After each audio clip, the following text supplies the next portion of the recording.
এবার যে দিকে নজর রাখবো, গতকাল অর্থাৎ 19শে এপ্রিল রাজ্যের মুখ্যমন্ত্রী এক প্রকার চ্যালেঞ্জ করে নাম না করে শুভেন্দুকে কটাক্ষ করে হয় শুভেন্দু নাক্ষত অথবা নিজের পদত্যাগ নিজেই করবেন বলে জানিয়েছিলেন।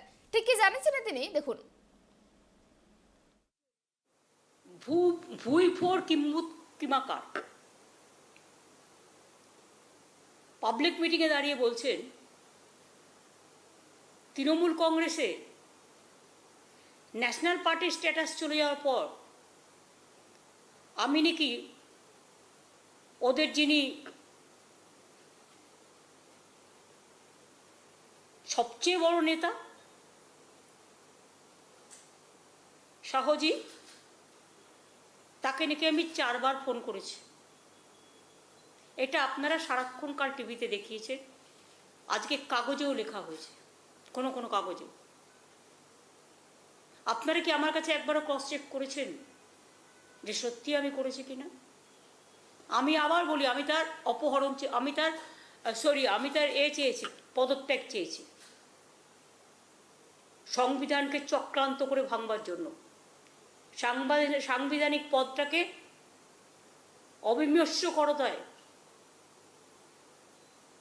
ফেডারেলিজম স্ট্রাকচারটাকে ভাঙবার জন্য, গায়ের জোরে সরকার ভাঙার জন্য। তার কথাবার্তা যেটা স্বরাষ্ট্রমন্ত্রী সুলভ আচরণ নয়, সংবিধান সম্মত নয়, এবং একথা বলার জন্য তার পদত্যাগ আমি দাবি করেছি। এই পর্যন্ত আমি তাকে 4 বার ফোন করেছি। একথা যিনি বলেন, আইদার তাকে জনগণের কাছে নাক্ষত দেওয়া উচিত, কারণ আপনারা সারাদিন কাল দেখিয়েছেন। আমি যদি করে থাকি, আমি আপনাদের কথা দিচ্ছি, আমি মুখ্যমন্ত্রীর পদ থেকে ইস্তফা দেবো। আপনারা দেখলেন মুখ্যমন্ত্রী মমতা বন্দ্যোপাধ্যায় ঠিক কি বক্তব্য রেখেছিলেন গতকাল, আর সেই বক্তব্যের পরিপ্রেক্ষিতে আজ বিধানসভায় বেশ কিছু মন্তব্য করেছেন শুভেন্দু অধিকারী। তিনি পাল্টা আক্রমণ করেছেন মুখ্যমন্ত্রী মমতা বন্দ্যোপাধ্যায়কে। কি জানিয়েছেন তিনি, দেখুন। মাননীয় মুখ্যমন্ত্রী গত সোমবার এবং বুধবার দুটি প্রেস কনফারেন্স করেছেন। সোমবারের প্রেস কনফারেন্সে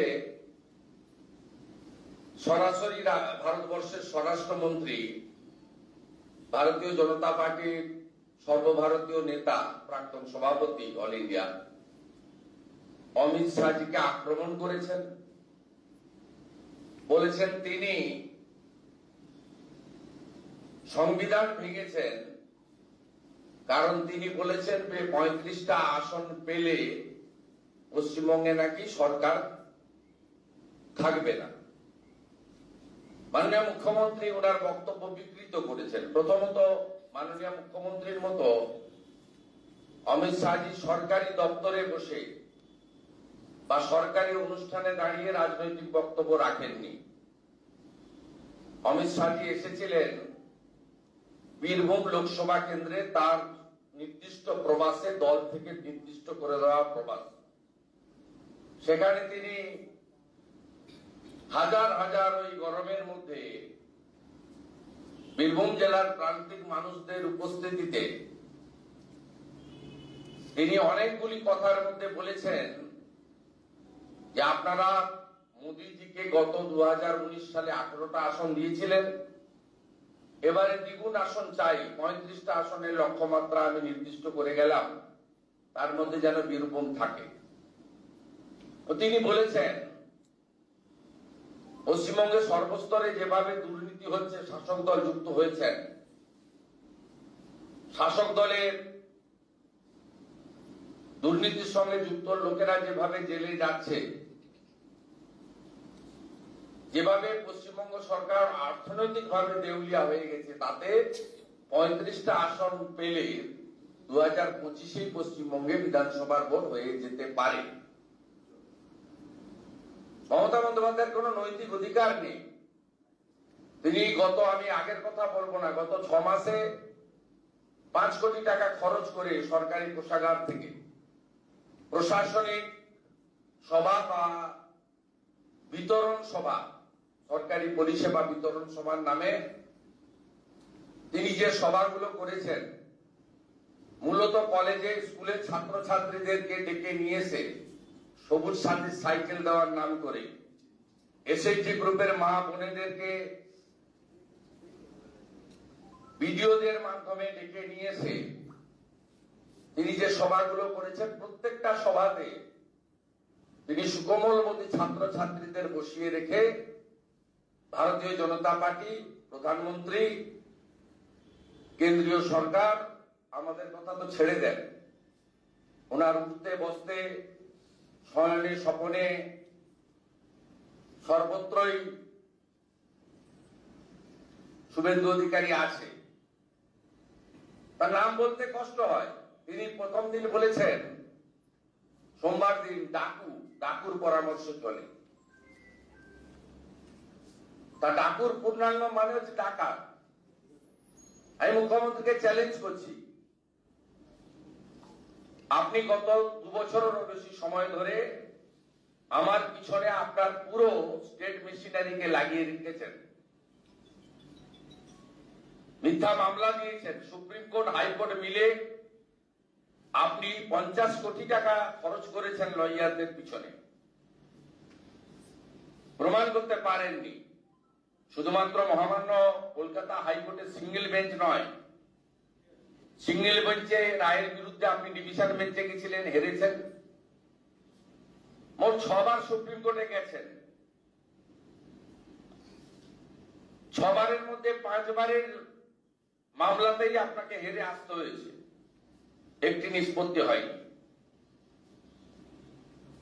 তার মধ্যে 2 বার 2 জন ইন্ডিভিজুয়াল গেছে, পিছনে আপনি 25 লাখ 30 লাখ টাকা দামের লয়ার দিয়েছেন, আর 3 বার আপনার পরিচালিত স্বরাষ্ট্র দপ্তর গেছে।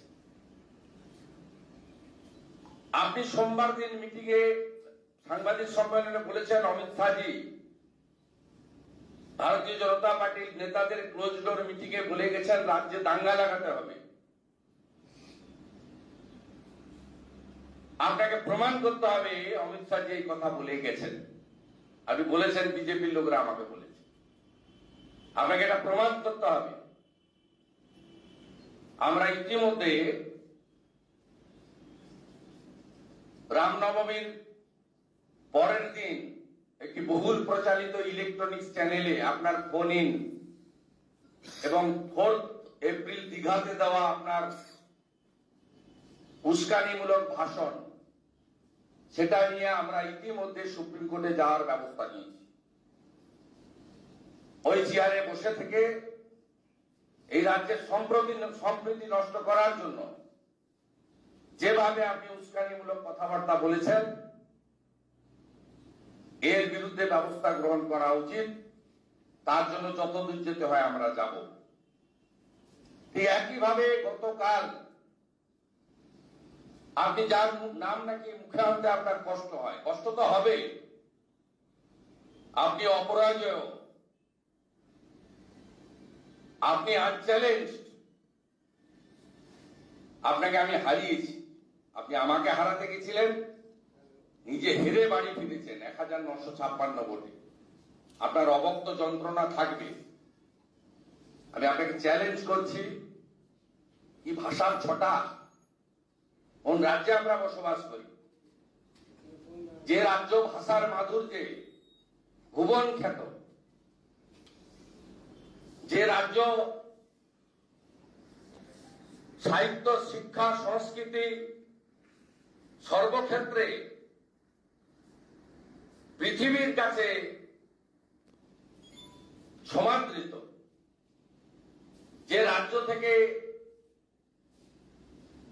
বিশ্বকবির লিখে দেওয়া জাতীয় সঙ্গীত 140 কোটি দেশের নাগরিক উচ্চকণ্ঠে উচ্চারিত করে, যে রাজ্যের ঋষি বঙ্কিমচন্দ্রের বন্দে মাতরম মাতৃবন্দনাতে আমরা ব্যবহার করি, সেই রাজ্যের প্রশাসনিক চেয়ারে বসে বলছেন ভুঁইফোড় কিম্ভূত কি মাকা। এই ভুঁইফোড়ের কাছে তো আপনাকে হারতে হয়েছে 1956 ভোটে। আর আপনাকে প্রাক্তন মুখ্যমন্ত্রী যদি করতে না পারি, রাজনীতি থেকে সন্ন্যাস নেব, গণতান্ত্রিক ভাবে করব।